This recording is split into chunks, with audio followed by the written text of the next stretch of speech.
আমার তো বিশ্বাসই হচ্ছে না যে শরীফুল রাজি কি এখানে দাঁড়িয়ে আমার কাছে।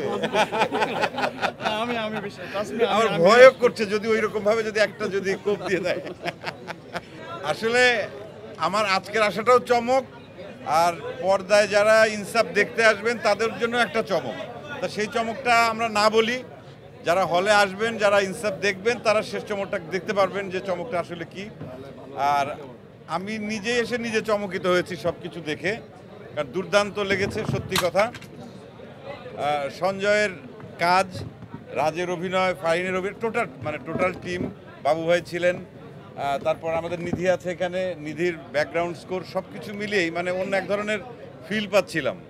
এবং অ্যাকশন সিকোয়েন্সগুলো তো আমার কাছে দুর্দান্ত লেগেছে। এবং বান্ডেল থাকলে প্রতি সেনমানিতে টাকা বাঁচবে। বিকাশ সেনমানি বান্ডেল কিনে জিতুন প্রতি লেনদেনে। আমার তো বিশ্বাসই হচ্ছে না যে শরীফুল রাজি কি এখানে দাঁড়িয়ে আমার কাছে।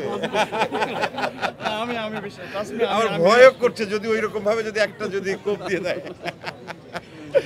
খুব ভালো লেগেছে, খুব ভালো লেগেছে। আমি ইনসাফের মানে প্রডিউসার থেকে শুরু করে ডিরেক্টর, যারা যারা কলাকুশলী যারা ছিলেন সবাইকে আমার ভালোবাসা। এরকম এরপরে আরও ভালো একটা ছবি হবে। এবং আমি এটাও শুনলাম যে ইনসাফ 2 নাকি হতে পারে। এটা কি সত্য? সঞ্জয় কি বলে?